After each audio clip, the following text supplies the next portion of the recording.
one method to solve a linear system of equations from two variables is something called the substitution method. And the goal of the substitution method is to write one of the equations that you're given in terms of x or in terms of y. And usually you can see which set of equations you would want to do that with. So let's say I give you 3x plus y is equal to 5 as the first equation, and then 4x plus 5y is equal to 3 as the second equation. Now note that for the first equation you can write y in terms of x. In particular, if you subtract 3x from each side, you get y is equal to 5 minus 3x. So now, since we have this relation, we can use it to plug in this y value, this 5 minus 3x, into the y value of the second equation. So now, let's try that. So in the second equation, this is going to become 4x plus 5 times y, which we decided is 5 minus 3x is equal to 3. And now before we solve, I want you to notice that now this equation is just in terms of one variable. We managed to get rid of the y entirely. And so now it's a linear equation in one variable, and after we simplify, we can solve pretty easily.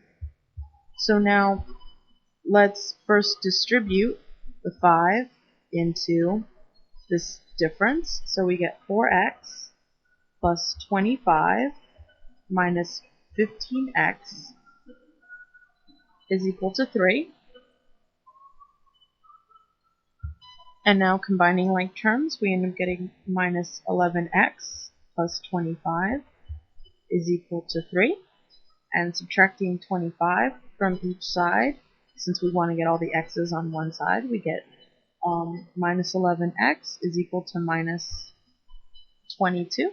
So x is equal to minus 22 over minus 11, which is 2.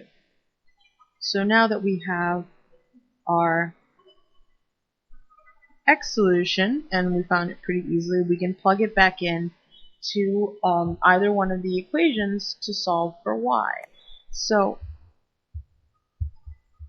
we want to plug in x is equal to 2 into one of the equations so that we can get the y value. So I want to plug it into the first equation, and I'm actually going to use the equation that we ended up changing right here, because then the answer will be clear. So I want to plug x equals 2 into y equals 5 minus 3x. So, doing like so, we get y is equal to 5 minus 3 times 2.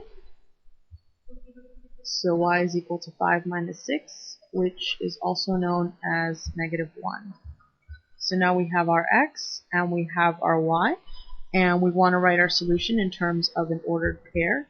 So we want to say the solution to the system